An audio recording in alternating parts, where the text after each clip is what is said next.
Brian Barnett is just a regular guy. He's not a doctor. He has no legal license in any field of mental or emotional health.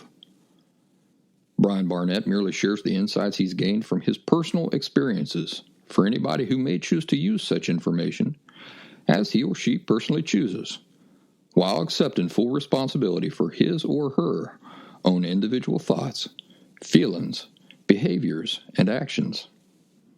Brian Barnett assumes no responsibility whatsoever for anybody's individual choice to expose himself or herself to any information that Brian Barnett shares. And by listening to this program, you're acknowledging that you, and only you, are responsible for your own thoughts, feelings, and actions. Happy Thursday, everybody. Welcome back to the Last Symptom podcast. I'm Brian Barnett, the creator and host of The Last Symptom. I want to include a second disclaimer in addition to the one that you usually hear at the top of the show every week. Today's topic is a very somber one: suicide. Like I did with the topic of sex back in the second season, dedicated to that topic, I'm going to be talking about death and suicide very honestly and frankly today. Now, here's what happens with people who are in such an emotionally dangerous place that their personal potential for suicide is either serious or becoming serious. A person who is in this position will have his or her thoughts, primary interest, and focus drawn to topics of death and suicide with a sort of grim curiosity and fascination. This is called suicidal ideation, and it's typically reflective of a dangerous emotional or mental state where a person is sort of working up to or researching with the possibility of eventually following through on some sort of action. It's a little like getting the idea of starting your own business. In the very beginning, it's just sort of a passing fancy or passing idea, ain't it? But then a person says, well, I'll probably never be able to start my own business, but maybe I'll look into what's involved with such a thing anyway. And so the person starts doing some research, and the idea of starting their own business suddenly doesn't seem so undoable after all. So now they're really sucked in, and they're researching here and there and getting their hands on all sorts of information that they can. And this is all leading up to them ultimately making a follow-through decision and actually taking real action. Well, suicidal ideation is a lot like this. A person may not fully realize or fully take seriously the direction their emotions or mental state is trying to lead them. A person may say, oh, I'd never actually follow through with anything. But I'd like you to keep in mind modesty. Modesty is that quality of recognizing that as a person you do have limits. It's respecting those limits. You have real mental, emotional, and physical limits. Modesty is being humble enough to accept that you, as a person, are just as susceptible to needing help as any other person, and then being humble enough to take responsibility for yourself to reach out for the right kind of help. If you feel like suicidal ideation is a state of mind that you might currently be experiencing, I strongly recommend you do not listen to this particular episode, and I mean this in all seriousness. Go get help for the suicidal ideation from the proper professional sources. Take care of that. Get stronger. And then, if you want to, you can come back and listen to this particular episode. Wait until you're more ready is not a bad thing. Of course, there's no way I can make this decision for you. I'm not responsible for your decisions, your thinking, your actions, or your feelings. But I'm asking you to be honest and modest and make the decision that will truly be best for you and your long-term best interests. Why am I so insistent that those with suicidal tendencies or urges go to professional sources of help? After all, don't I constantly point out right here on this show all the flaws and incompetency of the professional community? Yes, I do that, but I do it in the context of them providing accurate insights related to the root causes of emotional health. And I also justifiably and accurately criticize certain ways that they communicate. But, as I've been talking a lot about lately, things must be done in the proper order. For example, I've said that if you're an out-of-control alcoholic, there's no sense in you coming to me to work on recovering from borderline personality disorder at this point in time.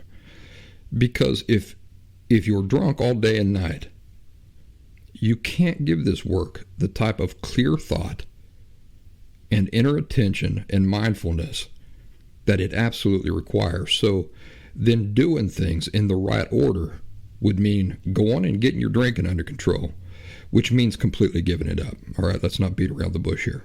It means completely giving it up. And the reality of this is that this very might possibly require a doctor prescribing medication to help you control your withdrawal and your tremors and these sorts of things. The website alcohol.org says this: because alcohol withdrawal can potentially be life-threatening, anyone going through withdrawal should be monitored by a medical professional who can make it a more comfortable and safer process. The type of detox program or level of intensity needed will depend on the severity of alcohol dependence and other factors. So you see, the professional community, while not perfect, certainly does have the best tools and qualifications for helping you in these sorts of ways. When it comes to suicidal urges, it's not a lot different. As we'll talk about later, the underlying causes for suicidal urges might involve any one of many different things, or it might involve several different things at the same time. The professional community has broad experience in identifying if the underlying problem is physical, mental, emotional, or chemical, which we will talk about later. My work, The Last Symptom, is entirely focused on just one of these things, and that's emotional health. I'm not equipped or qualified to tell you with any certainty if the underlying issues of your suicidal ideation are not completely or even partially chemical in nature, for example. And even if I somehow could identify it as a chemical imbalance, what could I then do for you about it? I could do nothing. You can't reason your way out of a chemical imbalance. That requires medication or other treatments.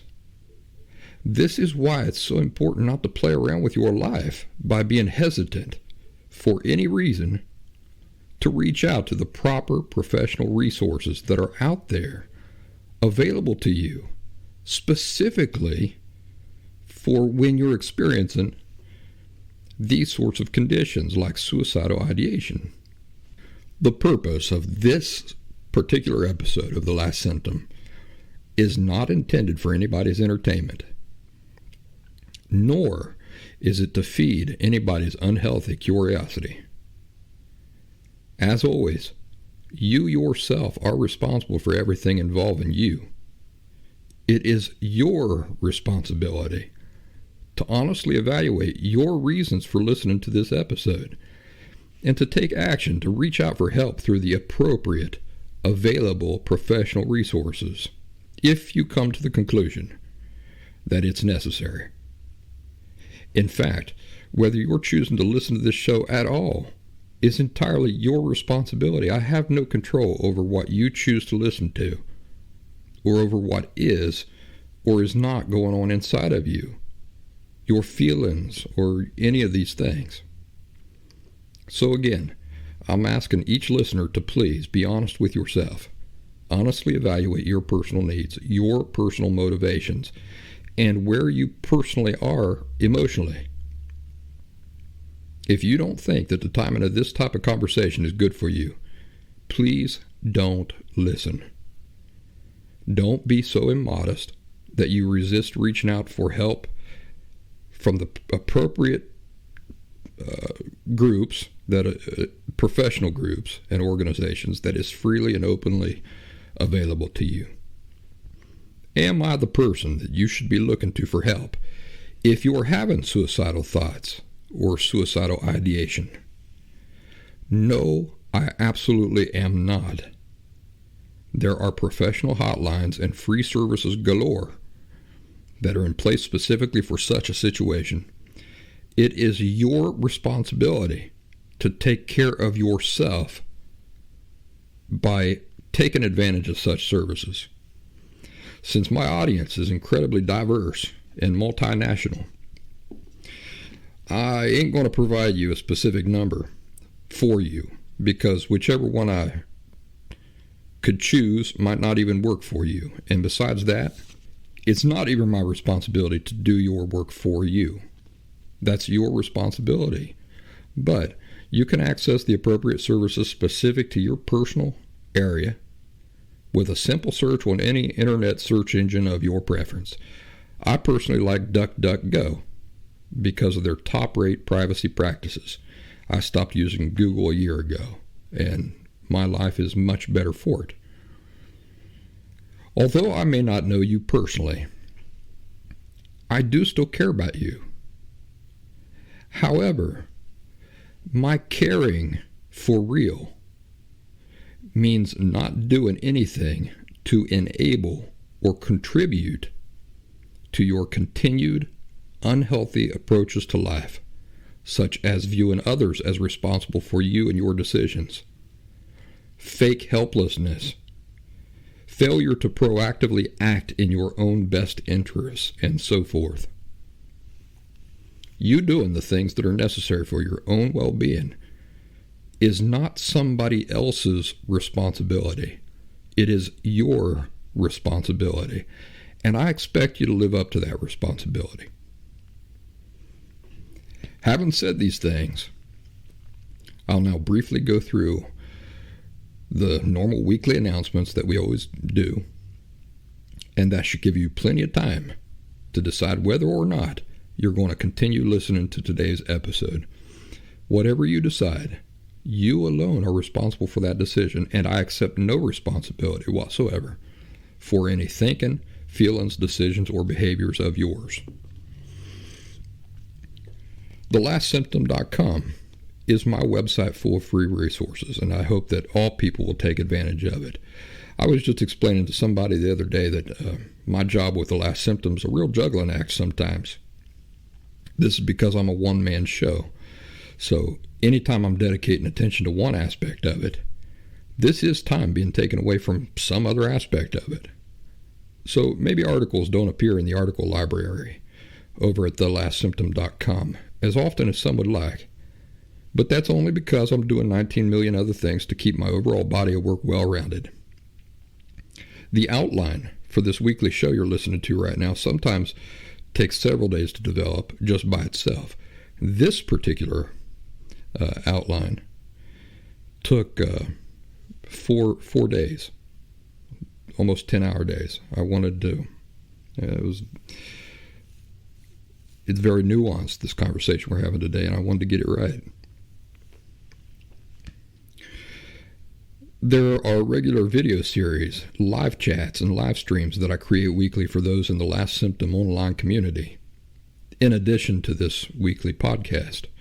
There's my one-on-one dealings with people, and future programs and other projects that I am slowly continuing to work on, all related to The Last Symptom. A certain way to keep on top of everything is to visit thelastsymptom.com. You can go into the article library and subscribe to receive notices for any new article updates, as well as newsletters and that sort of thing. The paid services at thelastsymptom.com are these: one-on-one phone and Zoom conversations with me. If you're suicidal, don't schedule a call with me, because I won't talk to you in that state. Call one of the many professional organizations that exist precisely for that particular situation instead. The most important service I offer at thelastsymptom.com is the Last Symptom Fundamentals course, an intensive 2-week pre-recorded video course. It's just like taking an online pre-recorded college course. It's designed for those interested in authentically recovering from any emotional disorder, such as borderline personality disorder, as well as those who would like to comprehensively understand those with an emotional disorder, such as borderline personality disorder. Again, if you're suicidal, don't enroll in that course. Not unless and until you have the suicidal ideation under control. You'll be wasting your money. Same goes for those of you struggling with substance abuse. Go to a professional. Get the substance abuse under control first and in the right way.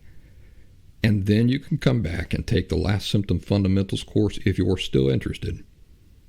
Always be logical and do things in the right, logical order. That course requires a lot of clear thought. I would like you to come into it thinking clearly.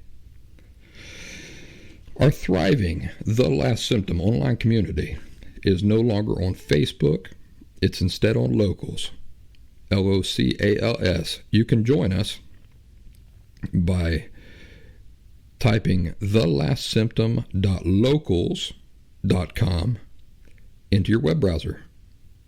You can join at absolutely no cost. You can enjoy the majority of content there at absolutely no cost. If at some point you'd like to help support what I do and at the same time open up some additional benefits for yourself within the group, it's easy to do. Now, for our serious discussion about suicide. As you can guess, there will be no campfire stories at the end of today's show, and there won't be any joking around as we usually do. We'll reserve that stuff for next week's show. How do I personally feel about suicide? Well, I have a lot of complicated feelings about it. Anger is the emotion I most commonly experience when the topic of suicide comes up. I don't have a lot of patience for many people who are entertaining notions of suicide, and I'll hopefully explain why in a comprehensive way throughout this discussion. But what it comes down to is that when a person gets into a suicidal state, they become manipulative, extremely self-centered. The very nature of it, in fact, naturally requires a complete failure to compassionately consider others. I grant you that most people who are entertaining suicidal thoughts probably believe they are compassionately considering others. But this is only because that while they are in this state, one's powers of reason are entirely compromised and completely unreliable. Notice that I am able to distinguish between what the suicidal person believes the nature of what they are doing is from the truth of what it is that they're doing for real. So while I can feel compassion and sadness for the fact that they're unable to think rationally, I recognize it's probably not their conscious intention to be manipulative and self-centered. Even so, this doesn't change the reality that they are being manipulative and self-centered, and that they are failing to be compassionate toward others. What I have very little patience for is the reality of what they are doing. For them personally and their suffering, I feel a lot of patience and concern and care. But as far as what it is they're really doing, I don't feel anything positive towards that. What does true concern and care translate into? Does it translate into allowing oneself to go along with the manipulation and self-centeredness because you're afraid of what the other person might do? No, it doesn't. It does not translate into that. That is an artificial, enabling type of caring. That type of quote-unquote caring is not born from an interest in a person's best long-term well-being. A person who truly cares does not do anything that enables another person's sickness. True, insightful care and concern involves working against that sickness. That is the takeaway point from today's show that is worth making a note of.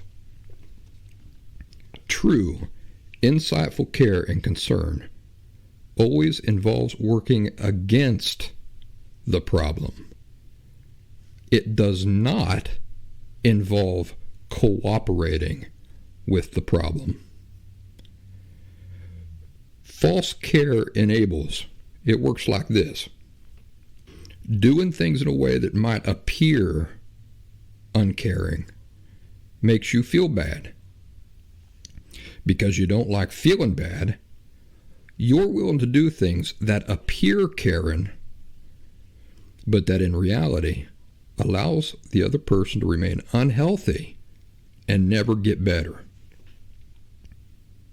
Nowhere do you see this playing out as much as you do in cases of people expressing suicidal thinking. The people around them might mean well, but they are cooperating with the problem, and thereby they are enabling the problem. True, insightful care, by contrast, is willing to do things that may appear uncaring and may be interpreted as uncaring if it means working against the problem for the other person's best long-term well-being. The reason I say best long-term well-being is because in the short term, this approach will definitely anger the other person. It's going to make them sad. It's going to frustrate them. It's going to make them feel betrayed and all sorts of things. But by working against the problem, you are challenging things that need to be challenged. You're throwing a wrench in the works, so to speak. And this contributes to the best possible chance they have to be healthy and better down the road for real. I think the last time I told my audience that anger is the emotion I usually feel when it comes to suicide, a lot of people got offended by that and tried to scold me for it. Now think about what I just said. I expressed honestly the feeling I experience when the topic of suicide comes up. And the response by some was to A, get offended at what I feel, and B, tell me that I should feel something different. Do healthy people take offense at other people's feelings? No, they don't. They recognize that feelings are something we experience, not something we are doing. So as such, they're not good or bad, right or wrong. Even so, I've now explained that I do make a separation in my mind between what is happening from the suicidal person's perspective, what they understand the nature of their own intentions and behaviors to be, contrasted with what it is they're really doing. And it's what they're really doing that I have little patience for and that makes me angry. Some have suggested that the reason I don't have a lot of patience for people expressing suicidal notions is that I've never been affected by it personally, or that I've never had any personal experiences of it affect my life. Is this true? I have experienced more suicide and tragic death in my first 35 years of life that has affected me personally, that I was directly related to, than I think is true for most any average person. And I'll share that with you today. Do you remember when you were a little child? If you don't mind, take a moment to think back to yourself when you were a little child. Go back as far in your memory as you possibly can. What I want you to do is try to remember life back then for you, and specifically how you naturally felt about certain things. Can you remember anything like that? Your observations of the world around you and how you naturally felt about certain observations you were making back then. First impressions, let's say. I'll give you an example. When I was a little boy, I found the idea of chewing tobacco, absolutely repugnant. My grandpa chewed tobacco, and he kept an empty coffee tin. Remember, coffee used to be sold in these big cylindrical tins. I think they're all made out of cardboard today, so it wouldn't work. But my grandpa would reuse those cylindrical tins, coffee tins, as his spittoon. Do you know what a spittoon is? You see them in the old Western movies. That's the thing people who chew tobacco spit into anytime they're indoors.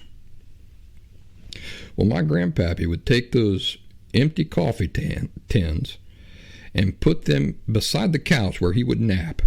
And I remember he always had baseball or NASCAR playing on the TV, but he'd lay down on the couch and fall right to sleep.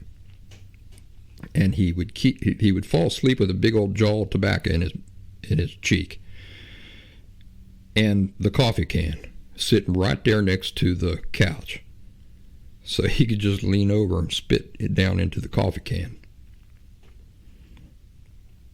Can I remember how I naturally felt about being around that thing?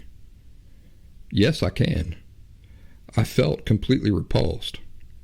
I tried to stay as far away from that thing as I could, and not even look in its direction, to be perfectly honest. Are there any honest and natural feelings you can tap into from your childhood like this? The reason I'm bringing all this up is because when we're very young, the things we naturally feel are pure. They very often reflect pure, honest thought. You know, what I'm trying to say is that we haven't yet had time to be influenced by the world around us about what we're quote-unquote supposed to feel or not quote-unquote supposed to feel about any given thing. We just do feel the way we feel about it. Completely natural. Nobody has told us that that's good and that's bad. You know, a child has a very instinctive notion of what is good and what is bad. There's been no philosophizing about it at that age, no second guessing. We just feel what we feel about it. Would it surprise you to know that later in life, I not only tried chewing tobacco, but that I enjoyed it? My cousins and I would steal it, run off into the woods and chew it. Now, why on earth would I go on to try something that I naturally found so repugnant when I was a child? It's because I got older and I began to allow the world, my influences, to seduce me into reevaluating, second-guessing, and complicating my instinctive perspective on things. I become more hardened and corrupted. So here's this thing that in my pure, honest youth absolutely disgusted me. And later in life, I began thinking too much about it. Started getting curious about it. Not wanting to seem like a big old sissy about it. To the extent that I rejected my original, completely honest feelings about that thing, and went so far as to embrace it for a time. Even today, I don't feel the same repulsion around people who are chewing tobacco as I once did. I hardly think about it at all, to be perfectly honest. But I haven't forgotten what my original, uncorrupted feelings were about it either. And here's the thing. I know that my young, inexperienced, original, uncorrupted feelings reflect the truth of the nature of that thing much more greatly and accurately than my now older, inexperienced, more corrupted feelings reflect. My original little boy feelings reflect the truth that chewing tobacco is gross, it's unhealthy, it's addictive, it's bad, it isn't meant to be. It dirties a person. It's not good for people. Addictions in themselves are reflective of something being wrong and unhealthy. I know that this is the true nature of chewing tobacco, but as an adult, I don't spend much time thinking about it, and it barely even catches my attention anymore, causes me to think twice. Now, as long as I have you locked into your past mindsets that you might have had as a young child, let me ask you, do you remember the first time you were introduced to the concept of people taking their own lives? Think about it. There was a time when this idea of people killing their own selves was not anything you had ever considered before, or could even, in your wildest imagination, dream up as being a real thing. It reminds me of the first time that I found out that holding up your middle finger to somebody was quote-unquote bad. This would have either been in the first or second grade, and I don't remember what I was doing. I only remember that I was holding up my middle finger. This was during lunchtime at school. We were in the cafeteria, and my friend Tiffany said, "Brian, you can't do that. That's bad." I looked at her like she had two heads. What does she mean, it's bad?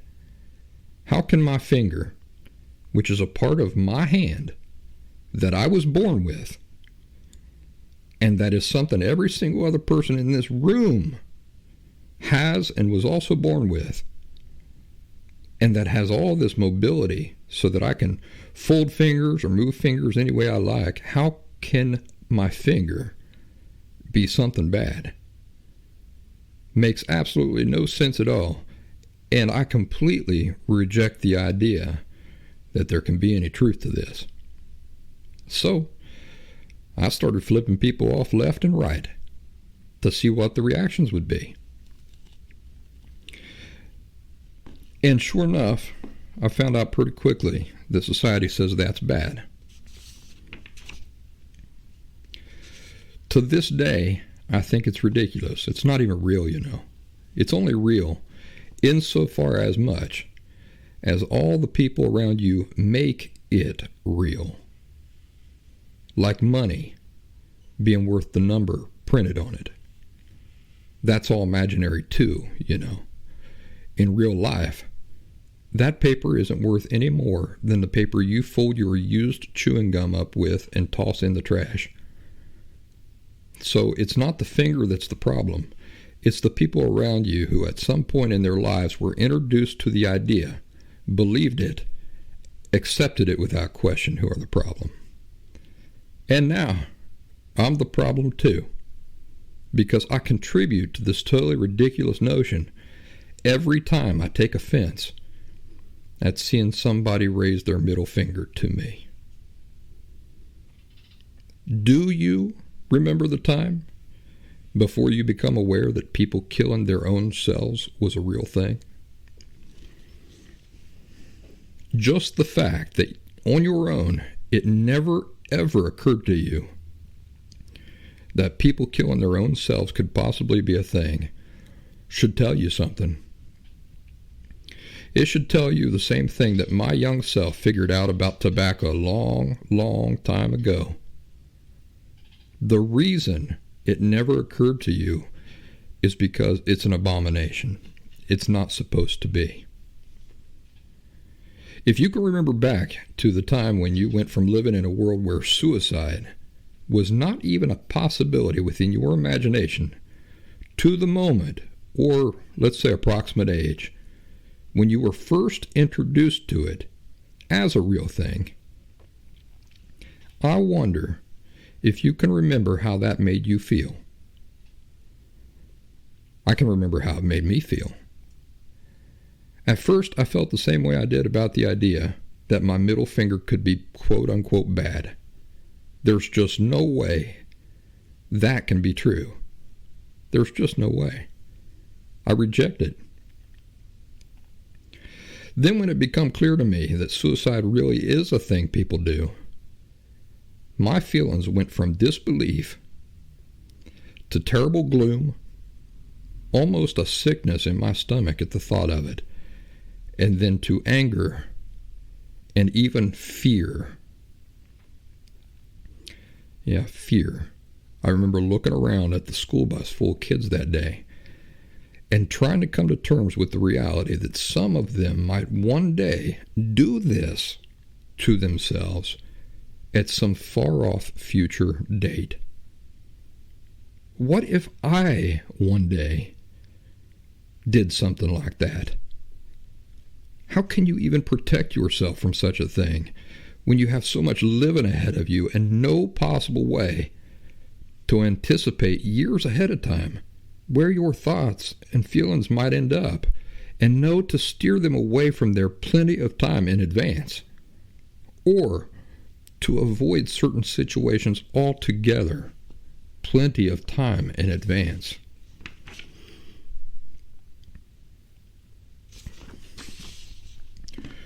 There's a reason suicide makes me angry, and that it should make you angry too.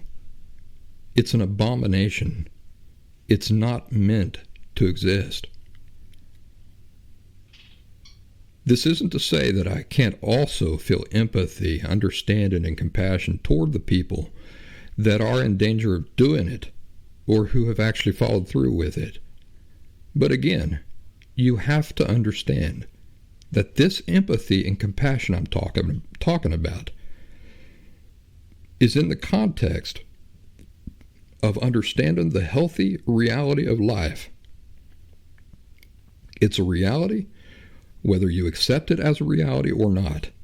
And it's this: adult people are not responsible for other adult people.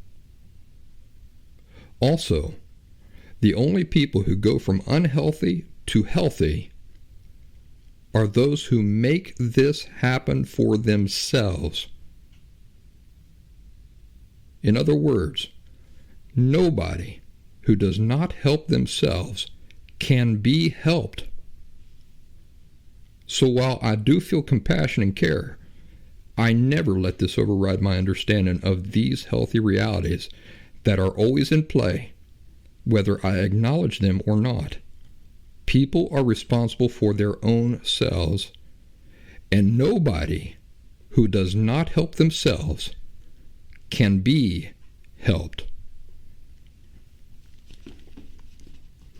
I've told this story before, but I'll tell it again. In grade school, my closest group of friends were a threesome. Myself, Brian Lambert, and Alan Marshman. We were best friends, and we were the primary arch nemesis of the school bullies. The group of bullies were the one extreme, and we were the counterbalance to them. Brian Lambert is still alive and well. He and I are still very close friends today. I got a text message from him just today. Actually, I think he was thinking about stopping by here, but he hasn't done that yet. He might do it in the middle of this recording. You might remember that his wife is the one I pulled my pants down to try to moon, wave my bare butt at from the boat a year or so ago. You might also remember that little gag completely backfired on me when we come around the tree line, and the shore that I thought his wife would be standing on alone was instead completely crowded with people. Alan, our mutual friend, was easily the star of our little club. Everybody admired him. I often say that women wanted to be with him, and most guys wanted to be him. Alan was funny. He was fast. He was athletic. He was charming. He was physically very attractive to the gals. Of course, because of these things, he was also naturally popular. He was also unusually brave. He would say and do things to Larry, the leader of the bullies, that I honestly could never have brought myself to do, because I was terrified of literally getting myself beat to death. But Alan simply had no fear, I'll tell you. Alan reminded me of a little Michael J. Fox, and Larry, the leader of the bullies, reminded me of Biff from Back to the Future. That's almost a perfect comparison. Alan was this little guy that by all accounts has no business getting the upper hand on the much bigger, stronger bad guy, but he just does anyway, because he's the good guy.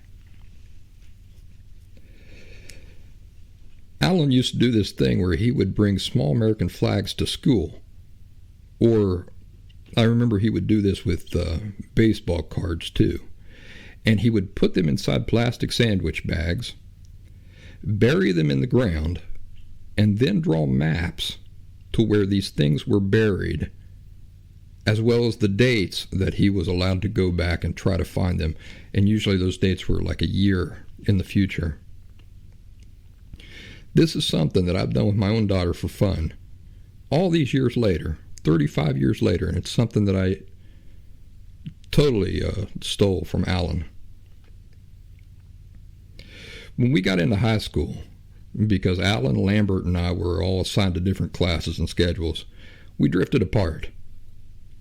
Our feelings as friends remained strong and as intact as ever.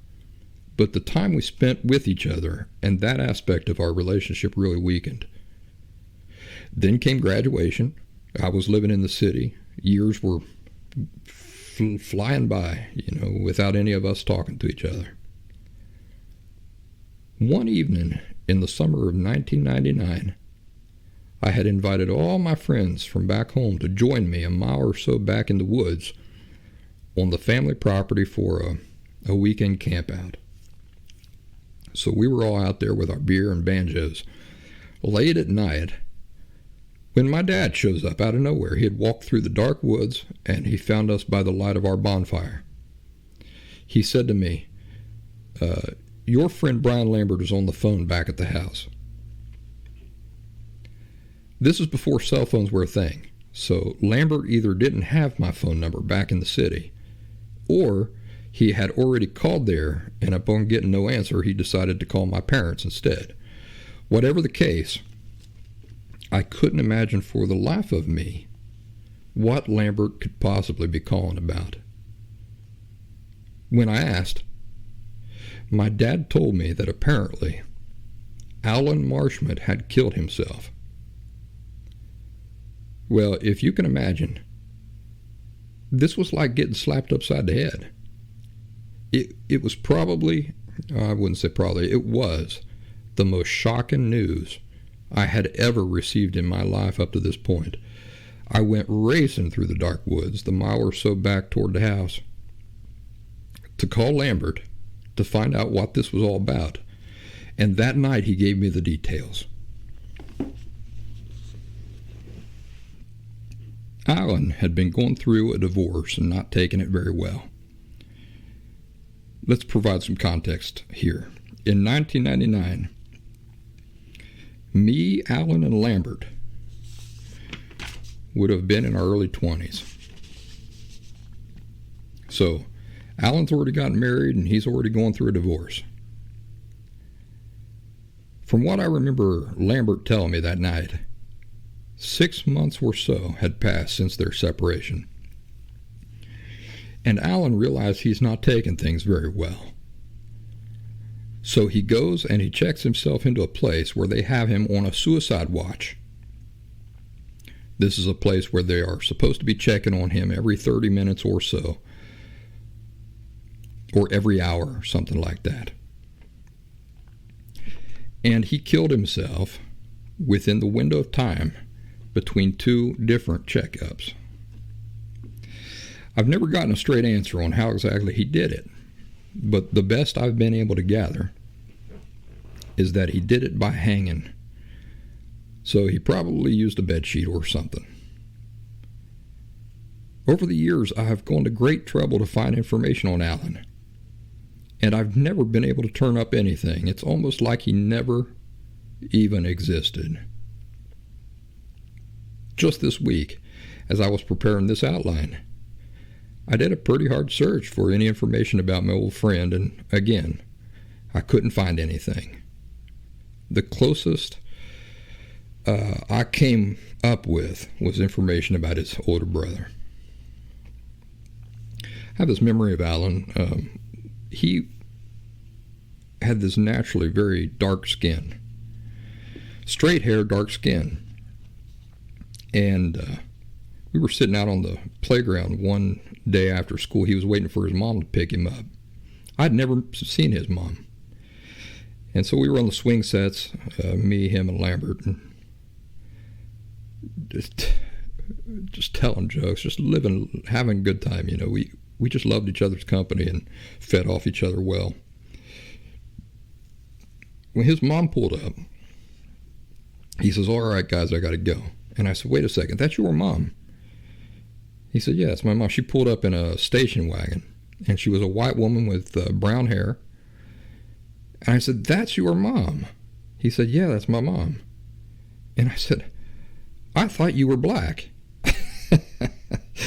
I thought he was black. I thought my best friend was a black guy. And he started laughing and laughing. And he says, "No, I'm not black."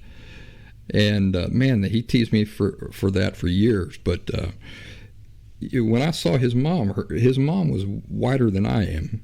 And Alan had this naturally very dark tone to his skin. And in fact, his older brother, Steve, I can't remember if he was dark-skinned like that, or I think he was. I definitely remember that he had a sister. They both had a sister, and she was Asian.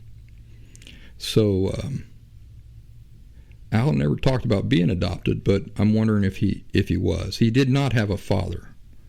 I don't know where his father was or anything like that, but so it's very possible that it's possible that a couple of them were adopted, or that all 3 of them were adopted. But if I had to guess about Alan's racial makeup, probably Indian or Middle Eastern, something like that. Alan Marshman was the very first experience that I can remember of having suicide involve somebody that I personally knew very well, and have it affect me personally and directly like that. But that would not be the last experience like this. Shortly after Alan's suicide, my close high school friend Kenneth was killed in a terrible way while driving drunk. Just a couple of years before Kenneth's wreck, I was out with him and another one of his friends. We were drinking, and Kenneth and the other friend got fallen down drunk. They could barely walk or talk. This was before designated driver, that term become a common term. But I had assigned myself as the designated driver early in the evening because I could see that these guys were getting plastered. And so for that reason, I only drank a couple beers, and I drank them real slow. We went out to an old barn that night that I knew about in the back country, and we went into that barn, built a fire, and this is where we spent most of that evening. When the fellows ran out of beer, we stamped out the fire, started for the car, and these two guys, Kenneth and his friend, who could barely talk or walk, were practically begging me to let them drive. I told them, you guys are out of your minds. I'm not letting you drive. You guys can't even walk straight. So a couple years later, Kenneth, who I had spent every lunch period with through high school, we were able to leave high school for our lunches back then. So he and I would meet up, go to this place down the road to have our lunch. And, that was like golden time right there, lunchtime, where me and Kenneth would spend it together every day. And then we get back right in time for school to restart. But a couple years after this experience where he and I went out drinking with his other friend, he got into an argument with his girlfriend one night at a bar. He left the bar with her in a rage, and guess what he insisted on doing? That's right, he had to drive. She kept telling him he was in no condition to drive, but he wouldn't have it. I'll tell you what, it makes me think of that night like 2 years earlier, because those two guys were insistent that I let them drive, and I kept saying, absolutely not, absolutely not. Well, he wouldn't have it, and so as they drove along, he and the girlfriend continued to argue, and in an act of rage, Kenneth sped the car up to a really dangerous high speed on these backcountry roads, just to, underscore or emphasize how mad he was. And he failed to manage a curve. He hit a tree, which sent Kenneth through the front windshield, where he ended up smacking against the side of a barn. His girlfriend was in a seatbelt. She walked away a little scratched up, but that's about it. From what I've been told, Kenneth was still breathing when emergency services reached him out there in the dark next to that barn. But he died before they even got him into the ambulance. It's probably for the best, because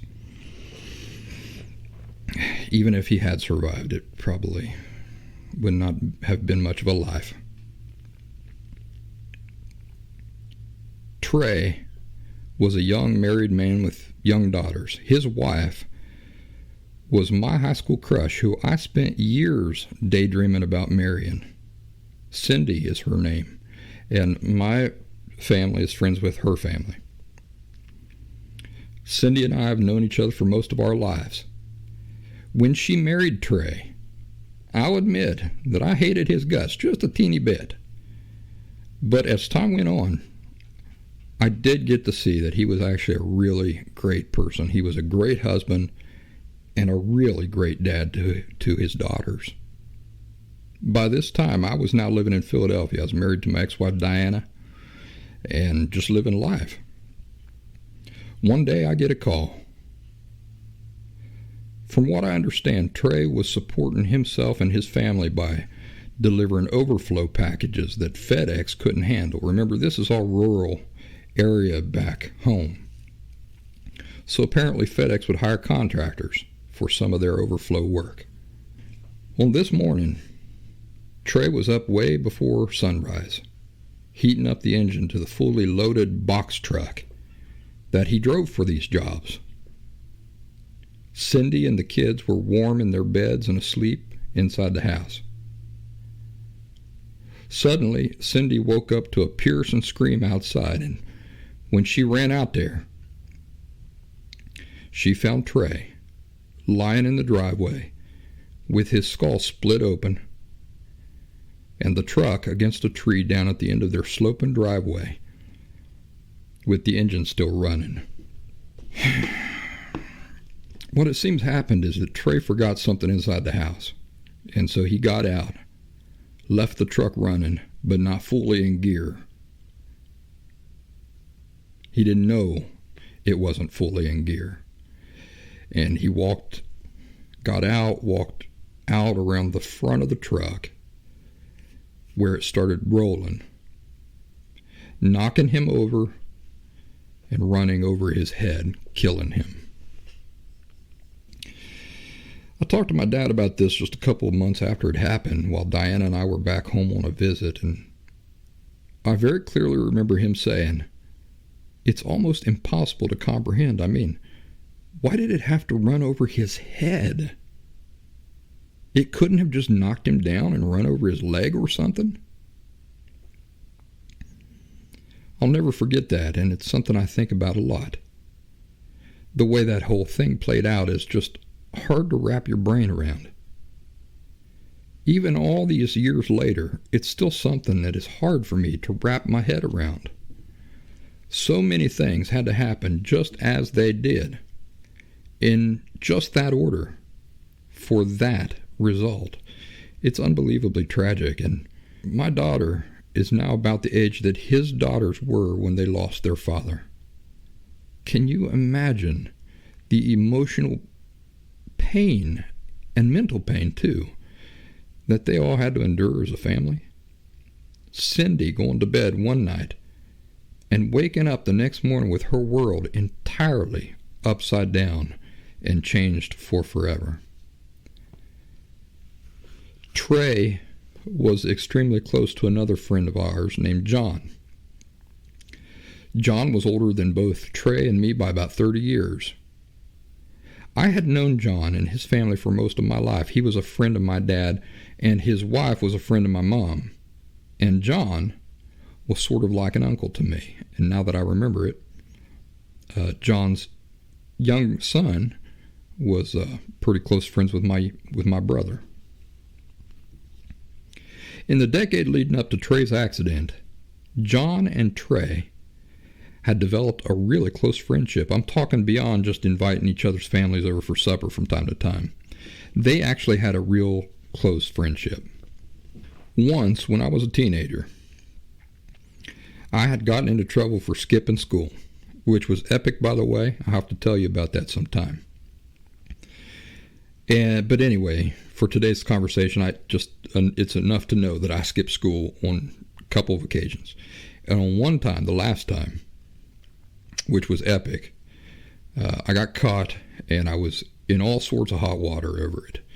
Now, I was not so much in trouble for the skipping school part, but rather that in order to skip school, I had fabricated a lot of complex lies and deceit in order to pull it off. And do you know actually who I made those plans with and did this with? It was Kenneth. So Kenneth and I had decided we were going to skip a whole day of school and go fishing. We did go fishing, but that wasn't all we did. We also ended up stealing somebody's bicycles and some other really crazy things that day. Things that I sort of went along with, but that I don't really remember being my idea. So it was the lying and the deceit that really shocked a bunch of people, not really the playing hooky. Anyway, in the midst of all this, John, who I looked up to sort of as an uncle, came to talk to me about it. And I will never forget what he said to me. He looked me straight in the eyes, and he said very seriously, "Brian, always tell the truth. Even when it hurts, tell the truth. Especially if it hurts, tell the truth."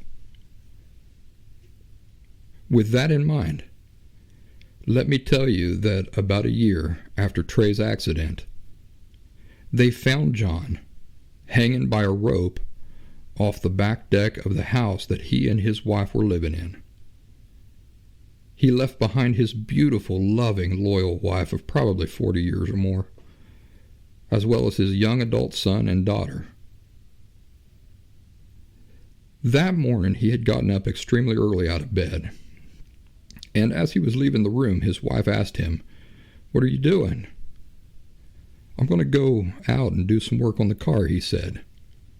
So she rolled back over and went to sleep. Later, when she finally woke up, and as she was descending the stairs, she stepped over the suicide note that John had left in an envelope on the steps without seeing it. She looked out the window at the car. She couldn't see John out there doing any work. So she went out the front door in her robe, looked around a bit, then walked around to the back of the house. And there was her husband, hanging off of the back deck. Can you imagine? Can you imagine the horror of being faced with a reality like this, completely out of nowhere, that you did not have even the slightest suspicion of just a millisecond ago? Well, this little skinny woman tried her best to raise him up, to get him down, all while in hysterics, but she couldn't. And even if she could have, it wouldn't have mattered. He had already been hanging there for a couple hours.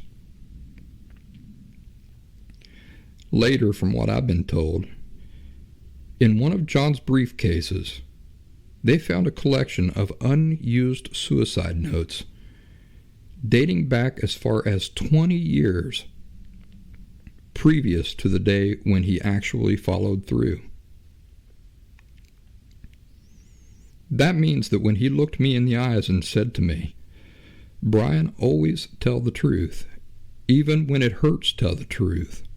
Especially if it hurts, tell the truth," he himself knew that he was living a lie, that he was hiding things from people who deserved to know those things. He knew when he gave me that advice that he had had every intention on many occasions to lie as much as necessary in order to pull off this unspeakable thing that he was harboring inside of himself.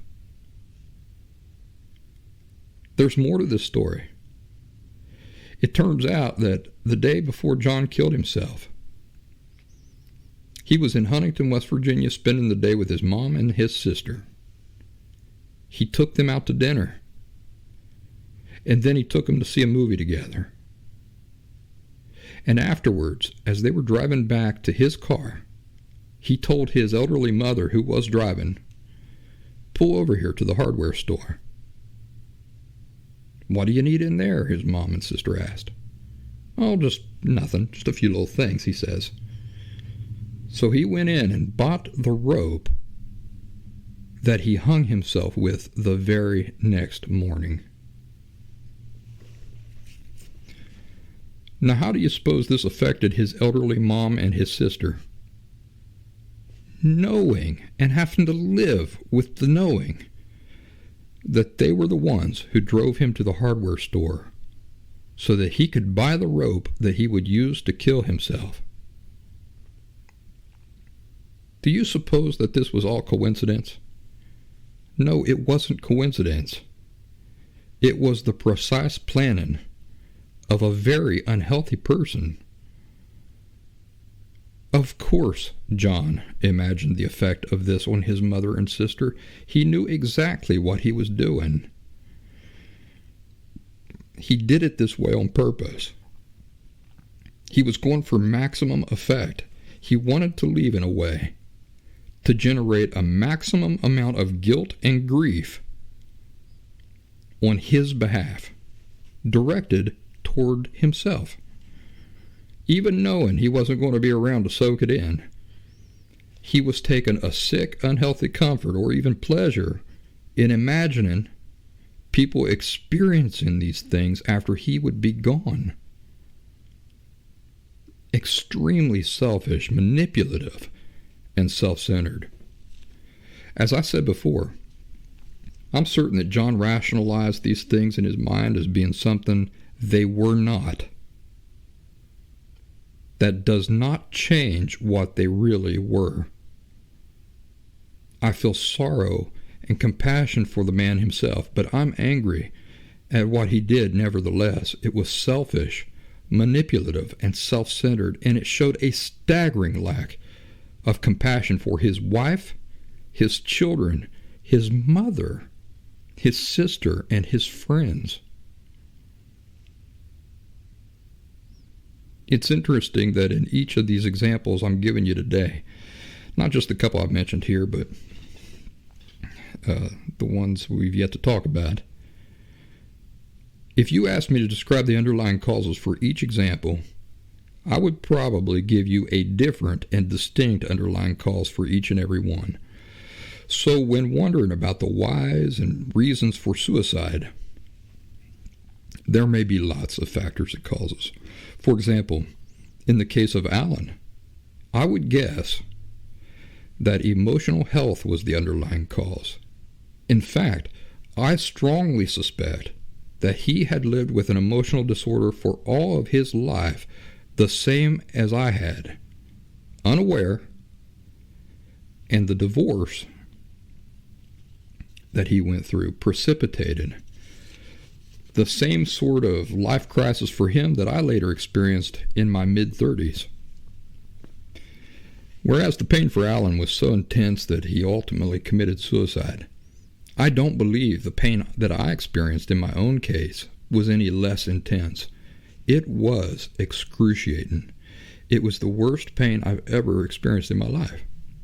But I ultimately used that pain as a source of real motivation to figure out what were the underlying issues and eliminate them forever so that I would never again have to feel that pain. Whereas Alan's response to never again having to feel that pain was just to not be alive. What were the differences between his situation and mine? Why did his end up in tragedy and mine end up as something positive? Well, there's too many possible factors to list them all. But life experience, age, individuality are a few things that come to mind. If I had experienced my major life crisis as early in my life as Alan did, who knows how I would have chosen to handle such intense pain? Again, this is all speculation. I have no way of knowing with any certainty because he's not here and I can't ask him. In the case of John, I'd attribute his suicide to chemical imbalance combined with poor emotional health. I talked to him just a few months before he committed suicide. I had attended a reunion of friends. There were probably 100 people there. Under normal circumstances, John would have seen me and would have beelined over to talk to me because I was living in Philly at the time, didn't get back home too awful much. And that was just his typical way of seeing me and coming over to talk to me. But at this reunion, as I was trying to make my way over to him to say hello, I noticed that he was real withdrawn and quiet, and it just wasn't like him at all. I eventually did get over to talk to him for a little bit, but there was definitely something off, and he never did make any effort to talk to me like he usually did when I'd be visiting. The possibilities for underlying causes in each individual case of suicide fall into these categories: physical, mental, emotional, and chemical. Of course, mental and chemical both fall under the category of physical. For example, if you have a chemical or a hormonal imbalance, that's physical in nature. It involves your physical makeup. But so is cancer, and so is a broken leg and poor eyesight. When you can fine-tune the cause down to something like mental or chemical, then you have a much more refined and precise way to address the problem. If it's purely a chemical problem, the answer could be as simple as taking a pill. If it's emotional in nature, hopefully you can see that a pill is not going to address the underlying problem, obviously. then you have to take into consideration if there's not a combination of these things going on. It could be a combination of things, or it could be just one of these things. It's really impossible to apply just one explanation to every scenario for why people kill themselves. Another close friend of ours, Andrea, another friend of the family, friend with John and his wife, friends with Trey. She knew Trey and Cindy. Andrea was married to a guy named Chuck. And just a few years after John died, Andrea killed herself. I remember when I heard the news, I realized when I got that news, I realized the stage of life where these things felt like getting slapped in the face was far behind me. I don't think I felt the slightest surprise anywhere in my body, and I had no clue that she was even prone to such a thing. You got to remember that in the midst of all these suicides and deaths, I had also lost my best friend of over 20 years, Jordan Selvage, in a car accident in Toledo, Ohio. You've heard me talk about Jordan a lot. So by the time I got the news of Andrea's suicide, I was already pretty hardened to this aspect of life's realities. Andrea and Chuck had gone through a divorce, and she was doing the whole play in the field thing for a year or so, as was Chuck. Anyway, she was living in an apartment, and one day her young children, I say young, but they were probably young adults, both of them probably in their early 20s, got text messages from Andrea saying, "I love you and I'm sorry and goodbye." That's not verbatim, but you get the idea. And when they got to her, she had overdosed on a bottle of pills. They found her on her couch in her apartment. If you'd asked me to speculate about the underlying cause in this case, I would say emotional health, and specifically issues involving intense shame. Again, I can't talk to Andrea, and I wouldn't dare go ask her family for details about the suicide and her life leading up to it and all that stuff.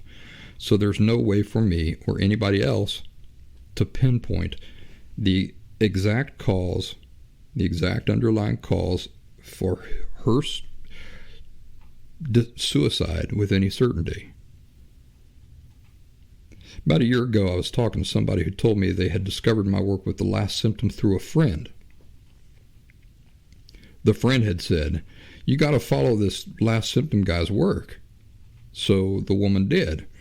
And she said at first she was skeptical and didn't care much for me, but that the longer she listened and followed along, the more she began to understand things better and to see real improvements with herself. Well, that just made my day, and I thanked her for it. I was so happy to still have her along and to finally get to talk to her. And I said, what about the person who first introduced you to my work? How's she doing these days? She said, well, she got angry at something you said or did at some point, and she stopped listening and left your group. About a year later, she threw herself in front of an oncoming train and killed herself. Lordy, I can't tell you how my heart broke to hear that.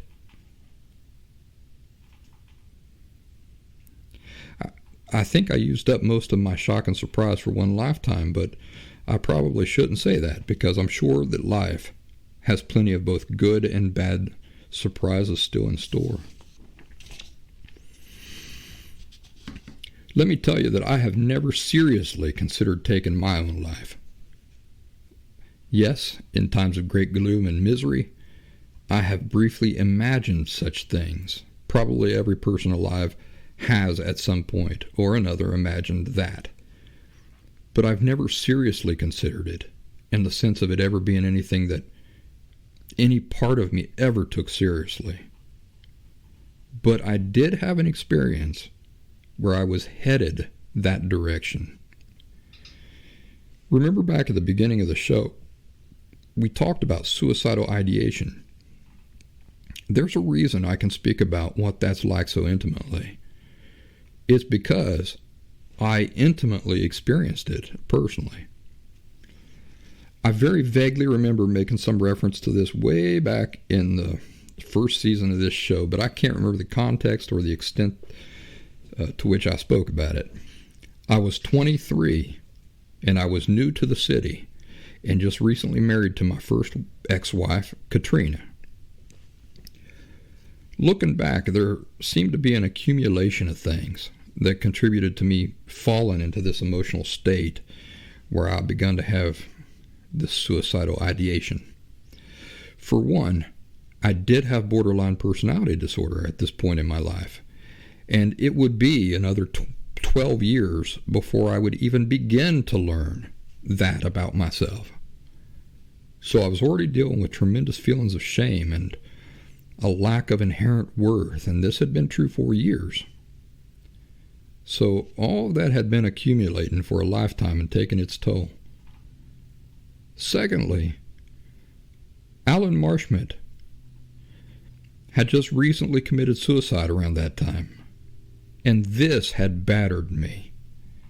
Remember, it was the very first time in my life that I had ever been close to anything like that, and Alan was a long-time dear friend that I highly admired and looked up to. Thirdly, I had gone from the relatively peaceful and familiar life in the country to a life in the city. Murders, crime, and just overall human evil was a real rarity in the country. If there was ever a murder, it was a really shocking and rare thing. So now imagine going from that type of environment that you've been used to for your entire life and going to a new environment, fish out of water type of thing, where literally every single day you are hearing about people doing atrocious, terrible, evil things to each other literally every single day. I think this one thing contributed to me plunging into deep depression more than any other single thing. It was very distressing for me. I remember the most demonic news stories being told no differently than you would tell somebody the weather forecast. And the people around me in this city seemed to be going about their lives happy and without a care in the world about these things. In fact, during that time, there was a particularly,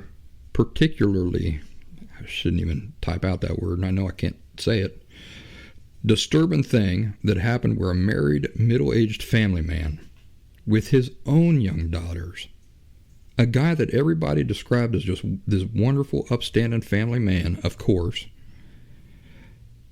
one day went off and committed these outrageously heinous acts against some other children. And it all culminated in him killing them and killing himself. And this was the shocking thing, I think, this news report that had started this entire period of depression and suicidal ideation for me. I allowed myself to continue thinking about this for far too long until it began to really affect me in real ways. It all started with this, and then everything else that I chose to focus on and think about exacerbated the effect. Fourth, the lack of space and privacy. In the country, you have an excess of space and privacy. And in the city, especially when we're talking about apartment life, you have no space and no privacy. You can't even fart freely in your own bathroom without making your neighbors giggle. Fifth, the new obligations and stresses of being newly married and having to make it on our own. How to pay rent, how to fix the car, how to make sure there's plenty of food in the fridge, and so on and so forth. Things of that nature. Sixth, which may surprise you, the internet. Yes, it was during this time that I bought my first computer and got connected to the internet for the first time. And again, many of the things I saw on the internet deeply troubled me. I remember seeing images of grotesque violence, of people degrading other people, conversations where people were completely lacking in any sense of kindness or goodness. At the same time, the internet offered amazing and wonderful positive things that I had never even imagined were possible.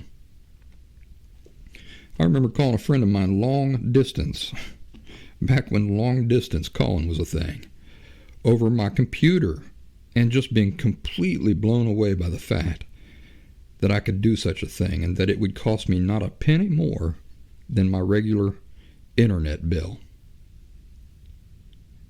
But anyway, these 6 things I've just mentioned are the things that I have identified that really led me to suicidal ideation for a relatively brief period of time in my life. I become extremely depressed, and I began to have unwelcome thoughts that were really disturbing. Thoughts such as hurting myself, or of hurting my wife at that time. And these were not things that I was actively choosing to think. But the thoughts would hop into my mind completely unwelcome, and I would push them away. This kept happening, and it kept happening. Then one day, while Katrina was at work, I remember getting on the internet, and instead of choosing to search for information that could potentially help me understand what was going on and fix the problem, which I didn't even consider, I instead began looking up videos and stories of people who had killed themselves in bizarre ways, or who had killed others in bizarre ways. I remember seeing a real video of a politician, I think this was in the 70s, who had called a press conference just so he could stick a gun in his mouth in front of all the cameras and kill himself, which he did. I made the mistake of watching that video in a moment of deeply unhealthy curiosity, inexperience, and youthful stupidity. I strongly suggest that you never do. I wish I hadn't done it.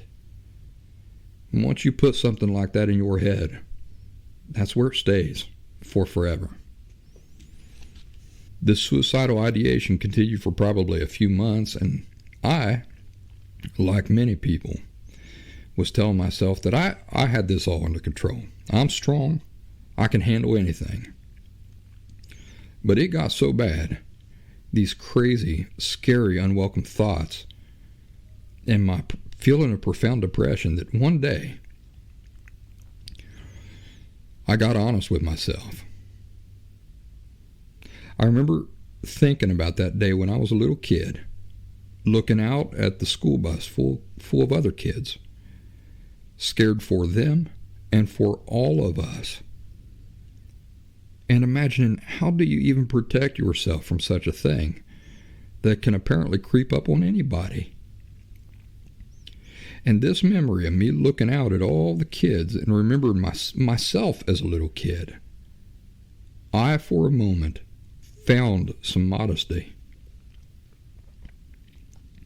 And I went into the other room where Katrina was lying in bed.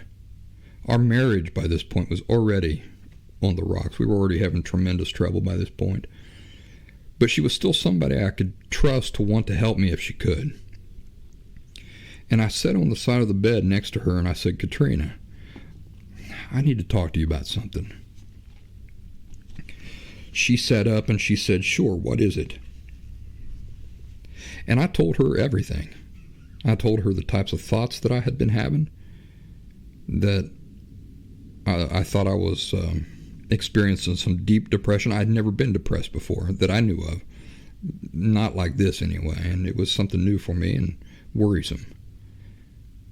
I'll tell you what, I was embarrassed about the whole thing. I was embarrassed. I was worried about what she was going to think of me, what anybody was going to think of me.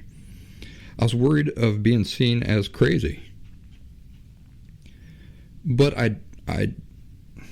that wasn't the most important thing to me. I talked to her about it. She asked questions and I answered them honestly.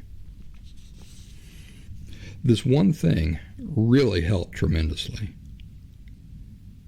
Just not dealing with it in secret anymore. Talking to somebody about it completely honestly and openly. It was a tremendous help. That day was a turning point. From that day forward, I started to feel better, and the dangerous, unwelcome thoughts began to subside.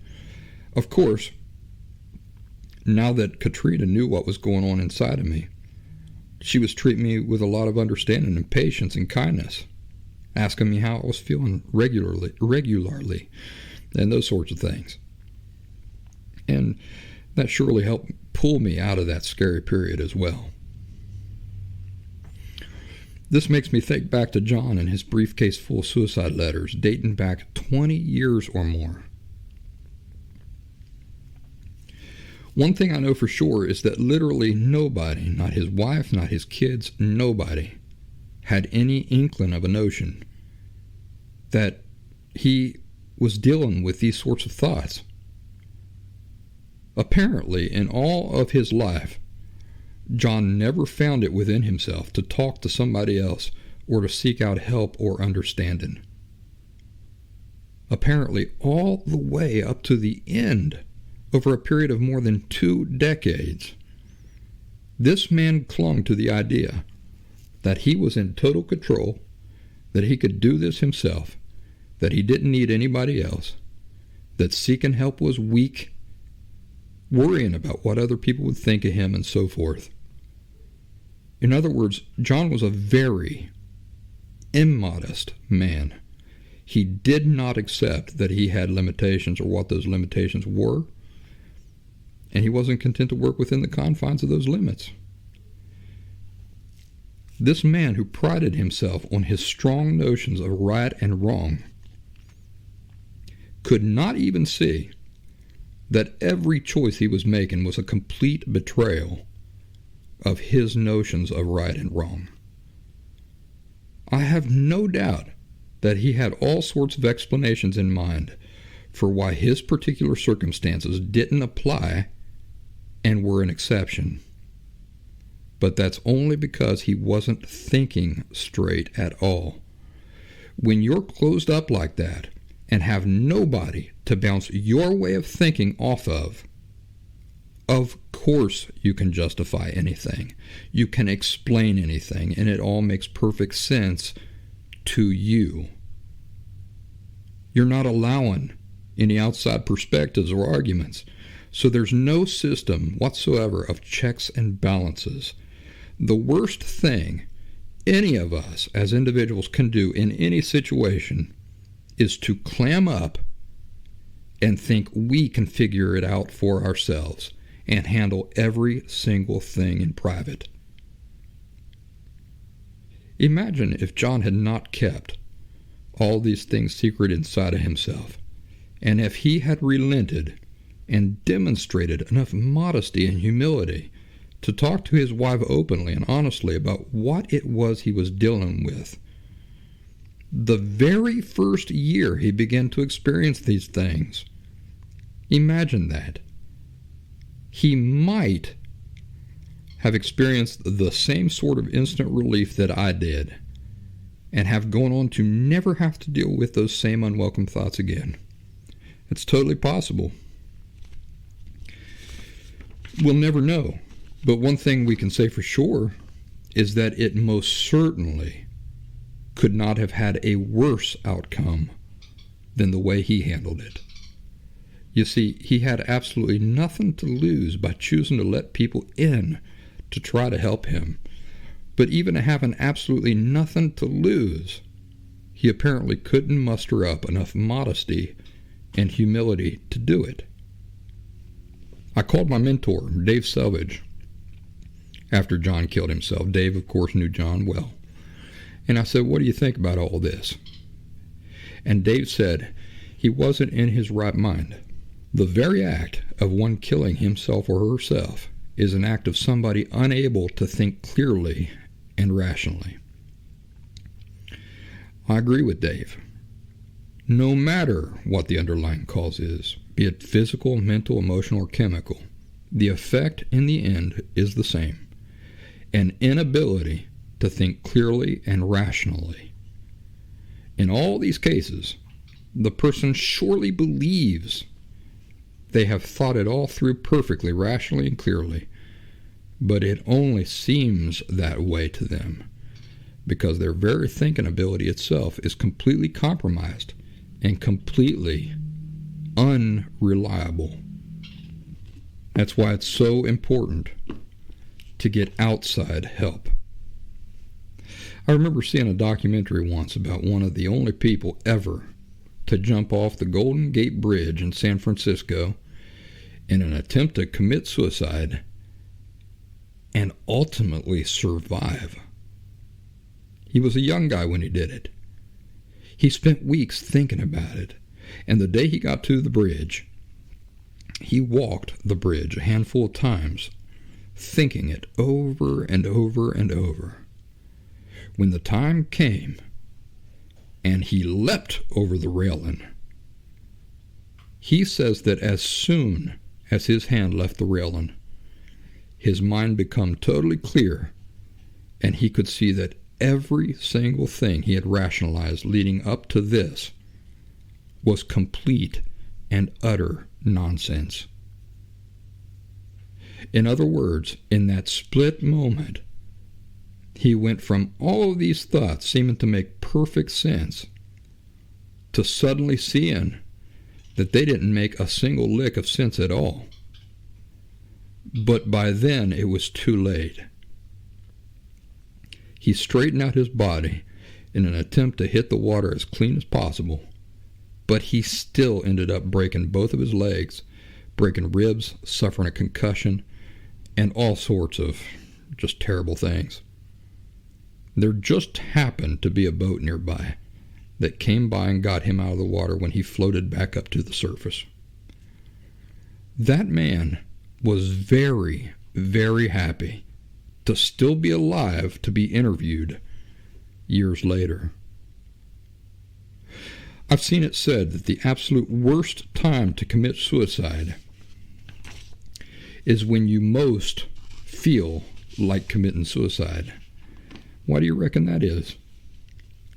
It's because your thinking is more unreliable at that moment than at literally any other moment. I often think about this kid who happened to survive the jump from the Golden Gate Bridge, and I can't help but assume that it's the exact same last thought almost everybody has after they've already irreversibly committed to their own demise. That is a terribly sad thing to think about. How should you deal with people who use threats of suicide, whether they're serious or not about it, and whether or not they are consciously aware of their underlying motivations or not, as a form of manipulation? Well, we've already talked about it.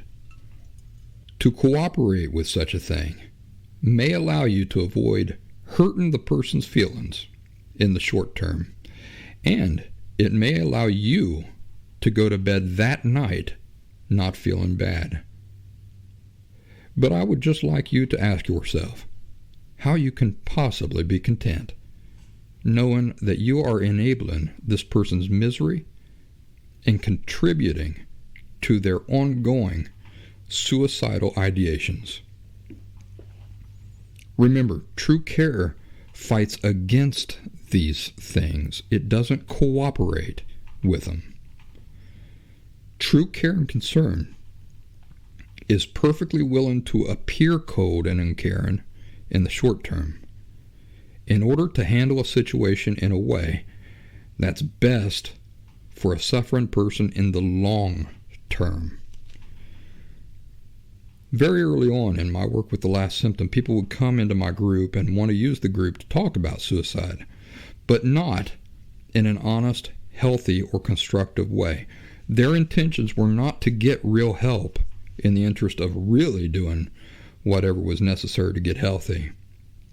Rather, their true purpose was the unhealthy pleasure of fantasy, of suicidal ideation, of unhealthy pity, and the same purpose that John had in mind when he purposely used his own elderly mother and sister to help him go and buy the rope that he was going to use to kill himself.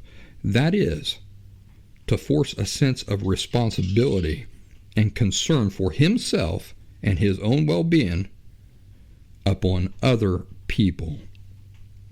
To throw this weight upon other people and make it their problem, while not being truly willing to help himself. Often I talk to partners who say that their husbands or girlfriends threaten to kill themselves all the time. The partner feels completely imprisoned in these situations because he or she is terrified that if he or she leaves the person, or if he or she sets boundaries or anything like this, that the other person will actually go off and kill himself or herself. First of all, only a person who is tremendously unhealthy, emotionally speaking, would ever allow himself or herself to get swindled into this sort of Mexican standoff to begin with. Secondly, only a person who is tremendously unhealthy would remain in a Mexican standoff like this, while not realizing how they are enabling the other person to never take responsibility for himself or herself, and therefore never have an opportunity to get better. Do you know what happens the instant somebody suggests that I am in any way responsible for anything they think, feel, or do? If it's a person in my personal life, they're out immediately. They're out. If it's somebody through my work, I immediately block that person and they're gone. Back when the last Symptom group used to be on Facebook, the instant somebody come into my group and tried to force responsibility for their well-being up on me, I instantly blocked that person for life. What does somebody trying to force responsibility for their well-being on me against my will look like? It looks like this. Hi, I'm so-and-so, and I'm tired of living. Instant block for life, and instantly reported to platform moderators. How about somebody private messaging me and saying something like, hi, I feel like I can't go on. Instant block for life, and instantly reported. When somebody comes to you and says they want to kill themselves, what is the correct thing for you to do? The only correct thing for you to do is to report the situation to a professional crisis hotline. So if this is the correct thing for you to do, and the suicidal person knows that this is the correct thing for you to do, and that this is the situation they are putting you into, and it's likely what you're now going to have to do, why did the suicidal person not just get on the phone with the crisis hotline themselves in the first place? You know the answer why. It's because they want to unload the responsibility for their well-being onto you. They want to make it your problem. And what are you doing when you allow this? You're cooperating with the problem rather than fighting against the problem. Because what is the real problem? The real problem is that the person is not accepting responsibility for himself or herself, and the person is not helping himself or herself. Remember that a person who does not help himself or herself cannot be helped. Friends, that's the reality of the situation. It doesn't matter if you accept that reality or not. It's still the reality.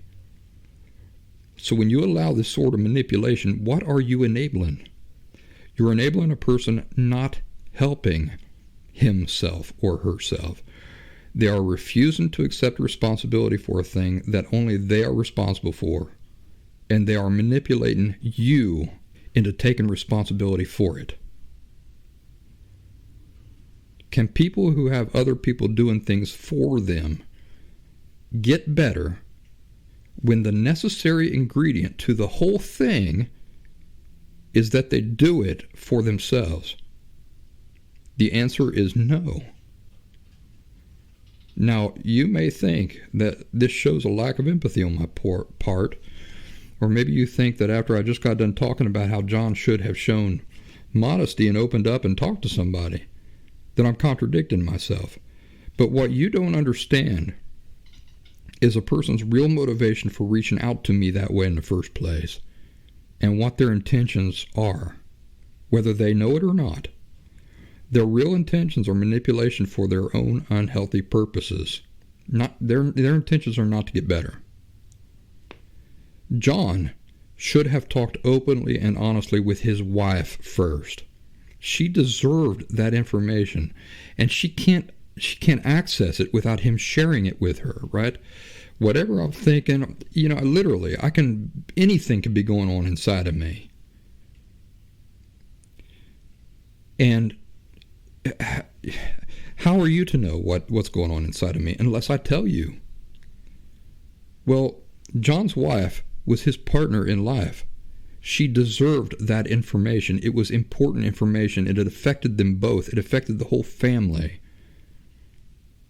So John should have talked openly and honestly with his wife because she deserved that information. And if after doing that wasn't enough, he should have reached out for professional help. And if that wasn't enough, he should have continued reaching out to professionals and various services. This is his life we're talking about.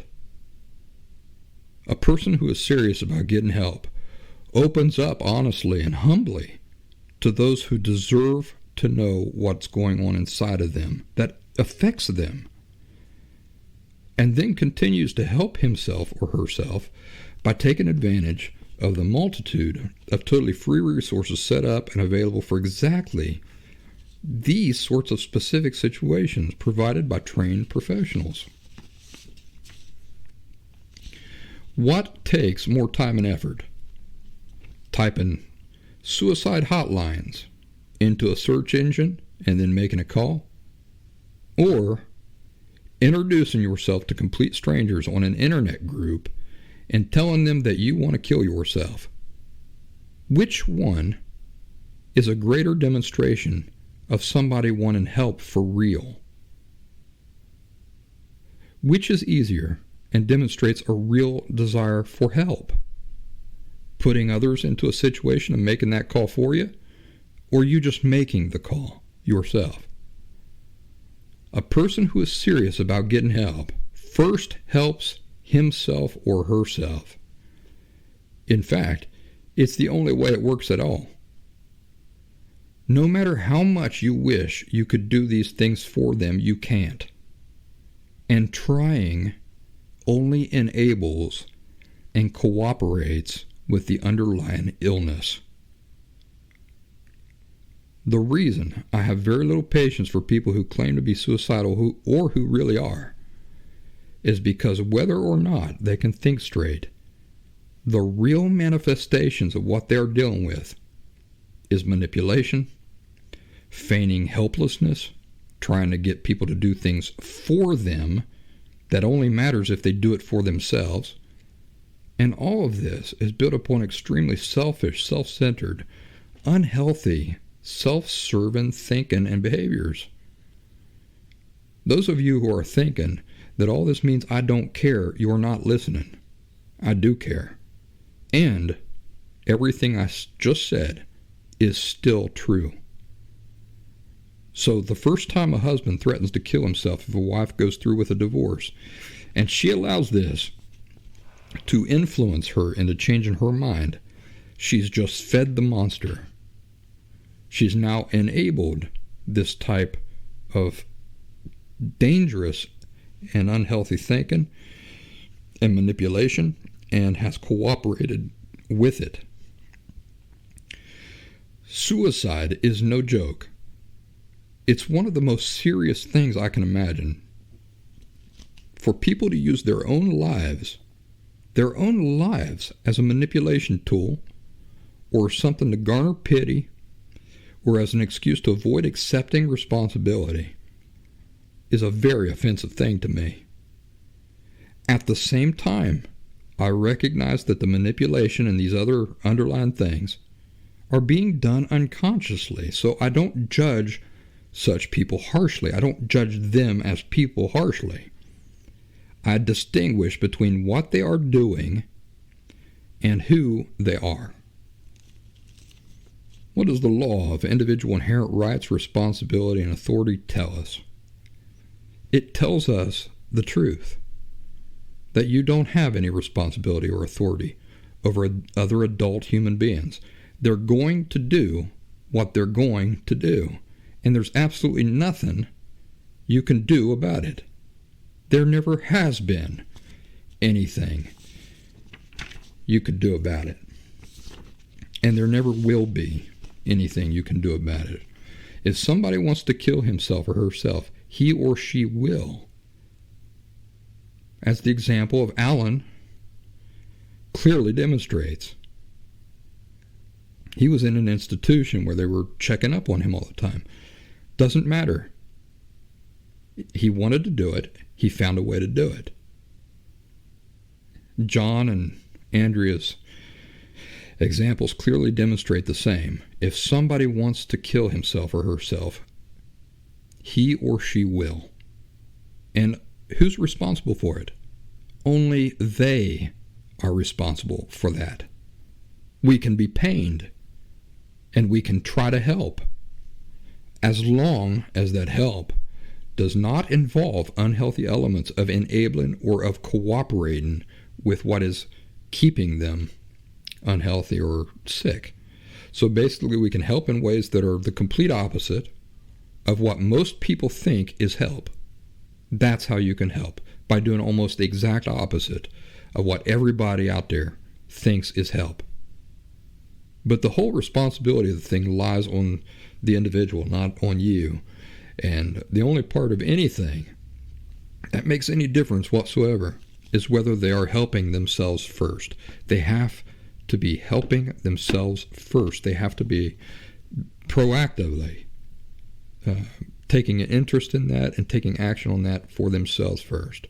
It's no different than if you make up your mind to leave your house tomorrow and never come back. If your mind's made up, who can stop you? Nobody. That's who. And if you do leave your house tomorrow and you never come back, whose responsibility is it that you did that? Well, it's certainly not my responsibility. Even if I call you up and say, hey, do this thing, the decision whether to do it or not is still entirely up to you.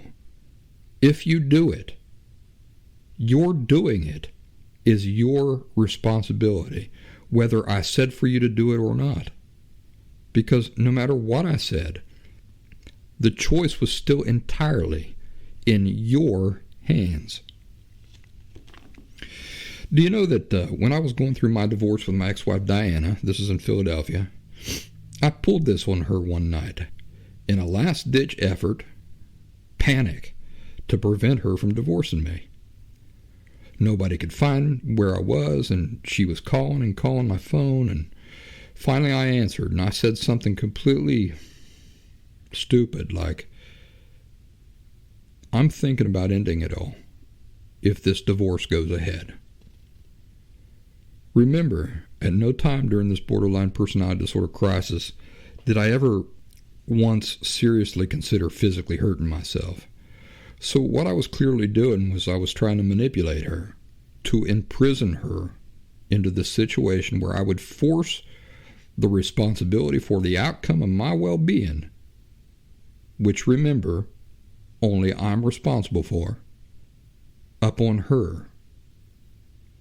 Do you know what she said? She said, well, I would hate for you to do something like that, but I have no control over you or your personal decisions. And that was the end of that. She completely pulled the rug out from under this manipulation, and in doing so, she exposed the hard truth that she's not responsible for what anybody else feels, thinks, or does, except when it is she herself doing the feeling, thinking, and doing. Do you think I ever again tried that little stunt of threatening to hurt myself to manipulate her or anybody else? I absolutely did not. I learned real quick that if I wasn't serious about hurting myself, how pointless that was. Either I was going to hurt myself and that was entirely on me, or I didn't really want to hurt myself. I hope everybody out there who's dealing with somebody with suicidal thinking now understands the truly caring way to deal with such ones.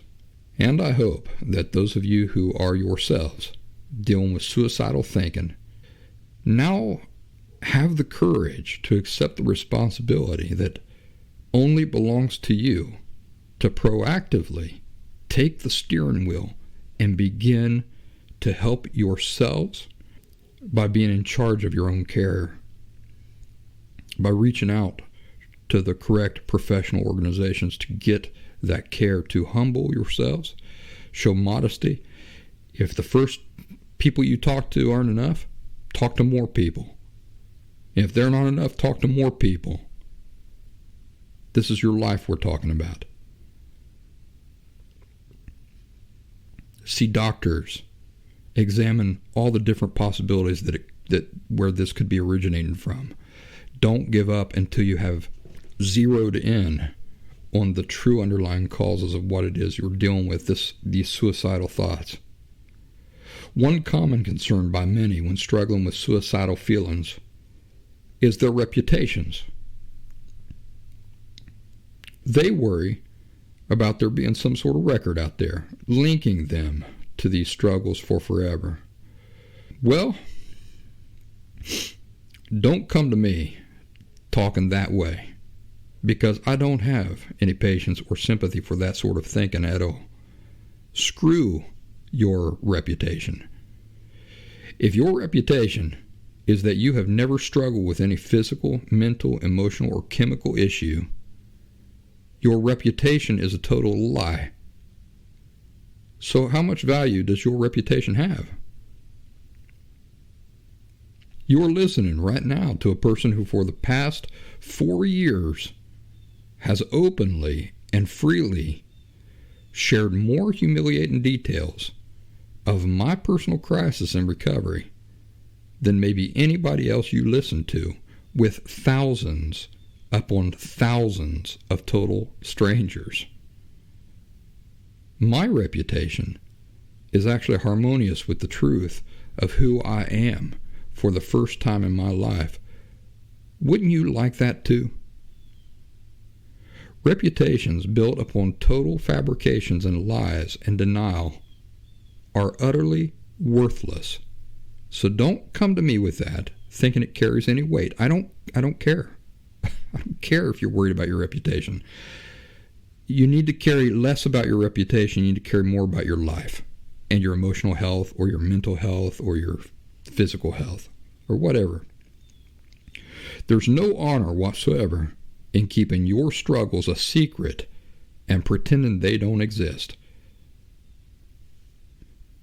There's no honor whatsoever in keeping your struggles a secret and pretending they don't exist. That's not honorable. That's no credit to you, to be walking around everybody thinking you're the healthiest person in the entire universe, when in reality you're not. On the other hand, there is tremendous honor in accepting our limitations and faults and struggles, humbling ourselves enough to address them honestly with help from others. People value that sort of grit, vulnerability, honesty, modesty, humanity.